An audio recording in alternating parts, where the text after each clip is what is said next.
కలియుగ దైవం తిరుమల శ్రీవారు నిత్య కళ్యాణం పచ్చతోరణంగా వర్ధిల్లుతున్నారు. తన దర్శనానికి వచ్చే వేలాది మంది భక్తులకు ఆకలి దప్పికలు లేకుండా చేస్తున్నారు. ఎంతో మంది భక్తులు తరలివచ్చినా అన్నదాన సత్రం అప్రతిహాతంగా కొనసాగుతోంది. తిరుమల తరికొండ వెంగమాంబ అన్నదాన వితరణ కేంద్రం ప్రారంభమై 40 ఏళ్లవుతోంది. ఈ సందర్భంగా అన్నదాన వితరణ కేంద్రం ప్రత్యేకతలేంటో ఇప్పుడు చూద్దాం.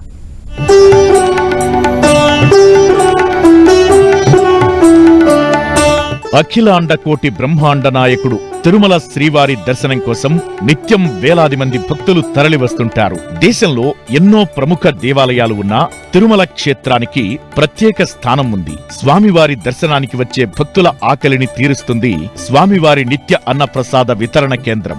ఒకేసారి 4,000 మందికి భోజనం అందిస్తున్నారు. రోజుకు 50,000 మంది నుంచి 1,00,000 మంది వరకు భక్తులు అన్నదాన ప్రసాదం స్వీకరిస్తున్నారు. ఇక బ్రహ్మోత్సవాల వంటి రద్దీ రోజుల్లో అయితే రోజుకు 1,00,000 మందికి పైగా అన్నప్రసాద వితరణ జరుగుతోంది.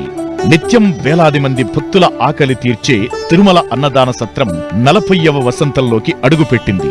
కలియుగ దైవం తిరుమల శ్రీవారి దర్శనం ఎంత భాగ్యమో అన్నదాన సత్రంలో భోజనం చెయ్యడం అంతే భాగ్యంగా భావిస్తుంటారు భక్తులు. స్వామివారి దర్శనం పూర్తి కాగానే బయటికి వస్తూనే తరిగొండ వెంగమాంబ అన్నదాన సత్రంలో భోజనం చేస్తుంటారు. ఆకలే అర్హతగా భక్తులకు ఎల్లవేళలా కడుపు నిండా భోజనం వడ్డిస్తూ అందరి మన్ననలు పొందుతోంది తిరుమలలోని మాతృశ్రీ తరిగొండ వెంగమాంబ అన్నప్రసాద వితరణ కేంద్రం. ఇక్కడ అందించే భోజనాన్ని వెంకటేశ్వర స్వామి దివ్య ప్రసాదంగా భావిస్తారు భక్తులు. దేశంలోనే కాదు, ప్రపంచంలో ఎక్కడా లేని విధంగా అతిపెద్ద వంటశాలను కలిగి నిత్యం వేలాది మంది భక్తులకు ఆతిథ్యం ఇస్తోంది. ఈ అన్నప్రసాద వితరణ కేంద్రంలో ప్రతిరోజు 12 టన్నుల బియ్యం అధునాతన స్టీమ్ బాయిలర్లలో ఉడుకుతుంటాయి. మరోపక్క 6 టన్నుల కూరగాయలతో సాంబార్, కర్రీస్ లాంటివి 1250 మంది సిబ్బంది తయారు చేసి భక్తులకు వడ్డిస్తుంటారు. టీటీడీ నిర్వహిస్తున్న ఈ అన్నప్రసాద వితరణ కేంద్రం 1985 ఏప్రిల్ 6న ప్రారంభమైంది.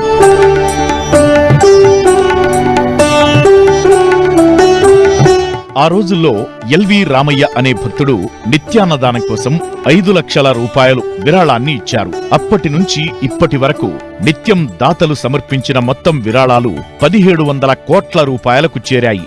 ఈ విరాళాలను వివిధ బ్యాంకుల్లో జమ చేసి తద్వారా వచ్చే వడ్డీతో నిత్యాన్నదానం నిర్వహిస్తున్నారు. ప్రతి నెల నిత్యాన్నదానం నిర్వహణకు 105 కోట్ల రూపాయలు ఖర్చవుతుంది. వడ్డీ ద్వారా వచ్చే అమౌంట్ సరిపోకపోతే మిగిలిన మొత్తాన్ని జనరల్ ఫండ్స్ ద్వారా టీటీడీ ఖర్చు పెడుతోంది. మొదట్లో నిత్యాన్నదాన వితరణ కేంద్రంలోనే భక్తులకు భోజనం పెట్టేవారు. ఆ తరువాత వైకుంఠం క్యూ కాంప్లెక్స్ క్యూలైన్లు, యాత్రికుల వసతి సముదాయాలు, మొదటి సత్రం, రాంబగీచా బస్టాండ్, తిరుచానూరు పద్మావతి అమ్మవారి ఆలయం, తిరుపతిలోని విష్ణు నివాసం, శ్రీనివాసం, ప్రభుత్వ ఆస్పత్రులకు విస్తరించారు. ప్రతిరోజు 1,00,000 నుంచి 1,20,000 మంది భక్తులకు భోజన సదుపాయం కల్పిస్తున్నారు. దీంతో అన్నప్రసాద వితరణ కేంద్రం ఖర్చు విపరీతంగా పెరిగిపోయింది. 1985లో అప్పటి ముఖ్యమంత్రి ఎన్టీ రామారావు సామాన్య భక్తుల కోసం తిరుమలలో అన్నదానం క్యాంటీన్ను ప్రారంభించారు. కేవలం 2,000 మంది భక్తులతో ప్రారంభమైన నిత్యాన్నదానం ఇప్పుడు నిత్యం 1,00,000 మందికి పైగా